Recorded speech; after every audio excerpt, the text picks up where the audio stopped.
Coming up on Cptv, Indiana legislators have a bill on the floor that could change the look of some high school graduation ceremonies. An award show speech sparks the possibility of another 2020 celebrity presidential run, and the girls and boys basketball teams both face Chesterton at home Friday night. Cptv is up next.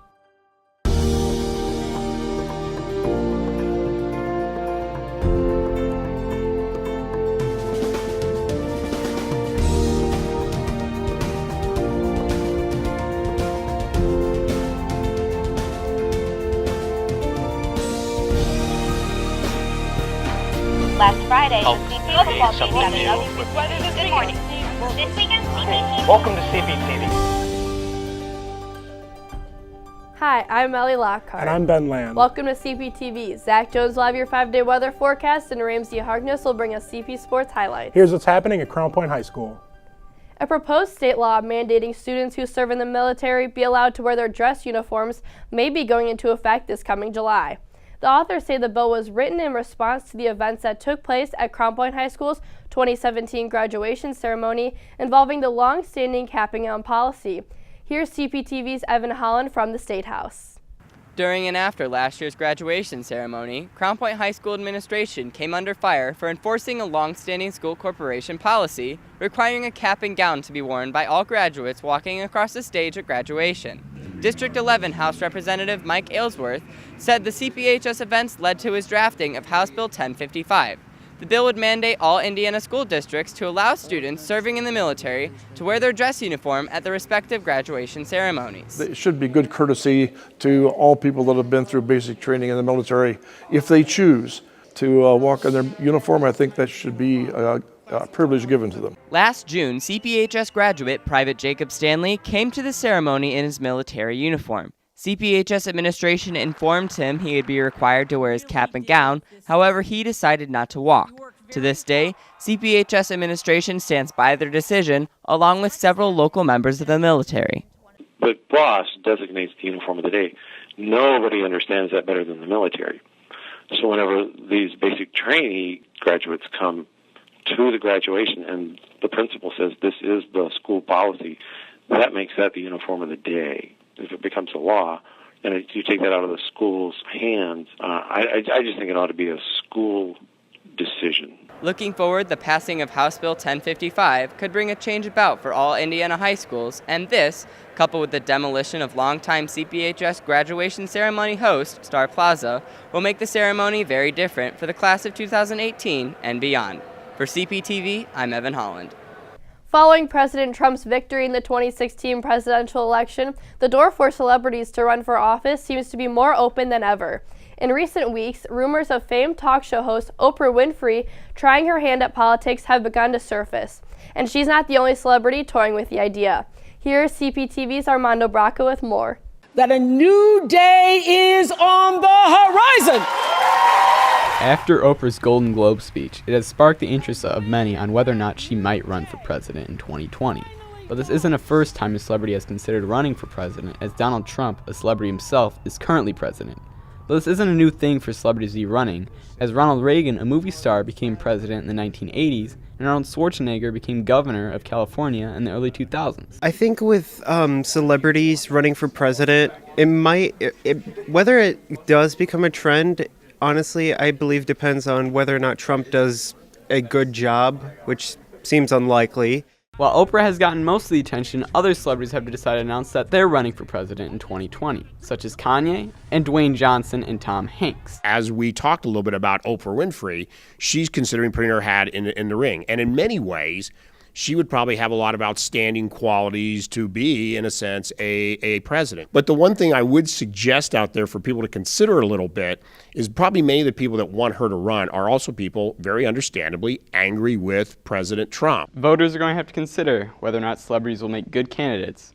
But no matter what happens, America is going to have a big decision to make in 2020. For CPTV, I'm Armando Bracco. Well, we've kind of gotten used to this weather pattern where we experience bitter cold or snow, and then 5 days later we'll be basking in 50-degree temps. We're cold now, but our warmer temps ahead. Here with your 5-day weather forecast is CPTV's Zach Jones. Lots of unusual weather this winter in Northwest Indiana. We saw sub-zero temps last week, and yesterday we were in the 50s. Does this mean a short winter and early spring? First, let's take a look at what you can expect for the rest of the day. We'll have lots of cloud cover throughout the day today. A few patchy areas of flurries did make their way through the area this morning. But by noon, the temps will warm up into the lower 30s, and as we head home from school, road conditions should be just fine, and the temperatures will start to steadily sink back into the low 20s throughout the afternoon and the evening. For your 5-day forecast, tomorrow, temps will start to make their way upwards again with a high of 42, along with some mostly sunny skies. Friday, we can put away the heavy coats for the day with a high of 51, along with cloudy skies opening up into the evening.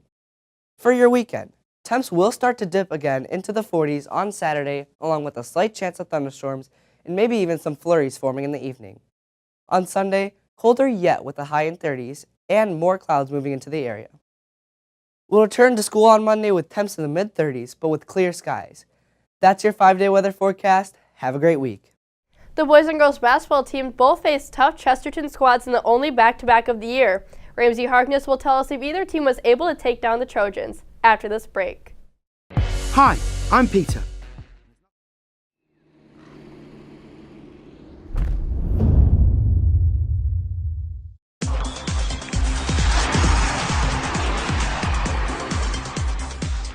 The boys and girls basketball teams both faced Chesterton Friday night in their only DAC home back-to-back. The girls' game started off slow and was a defensive battle throughout. Ultimately, the game was decided by a few missed shots by the Dogs and some clutch free throws by the Trojans late in the game, with CP falling to Chesterton 36-32.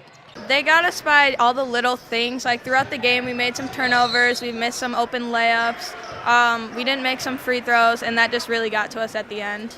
The girls currently sit 13-10 on the season, with sectional play starting next Friday. Coming into Friday night's game, the Chesterton boys basketball team had lost 6 of its last 7 contests against the Bulldogs. But Trojan senior forward Austin Peterson started the game hitting his first 4 shots on his way to 10 points in the first period. Chesterton threw a defense at the Dogs that, for the first time this season, wasn't a full-court press and forced CP into a half-court game. CP kept it close in the first half, 20-16, but Chesterton opened the third quarter on a 12-2 run and outscored the Bulldogs 24-7 in the period. Chesterton moved to 14-2 overall with a 56-39 win. Peterson, a Purdue baseball commit, led all scores with 18 points. Ilya Gerodimos led all Dogs with 15 points. They played extremely well and took us out of what we wanted to do, and they made a lot of shots and we didn't, so it kind of boiled down to that. On Tuesday, the boys and girls swim and dive teams traveled to Lake Central in one of the last dual meets of the season. The boys won with a score of 94-91. Evan Holland, Christian Meichert, Milton Roberts, and Ryan Kozlowski all won their individual events. The girls fell to the Indians with a score of 63-123, with Jordan Artem, Emma Van Proyen, and Caitlin Gardner winning their individual events.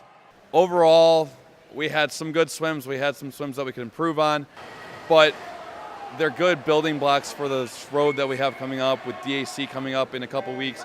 It's just one more meet for them to get some recognition in and to get some more experience in for these freshmen that are new to this, and just getting some good swims and some competition that we'll see again in the future is always helpful for us.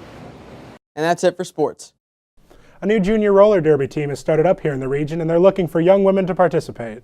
They practice on Sundays from 9 a.m. until 11 a.m. at the Charter School of the Dunes in Miller. It's a good way to promote athleticism in youngsters and anybody that kind of feels like an outcast that doesn't want to join like football or basketball or baseball or anything like that. It kind of helps them just build up their confidence in a whole nother way. It's a good way to start them young because you do teach them how to skate, you teach them how to do proper hits and all of that stuff. And if they are too young, by the time they turn 18, they can join the big leagues. If you don't feel competent about your ability to skate, I wouldn't worry about that. Just understand that there's a learning curve and you'll only get better from more practice. So if that's what's holding you back, don't let it. I'm new to it. I could barely stand up on skates and now I can skate, kind of.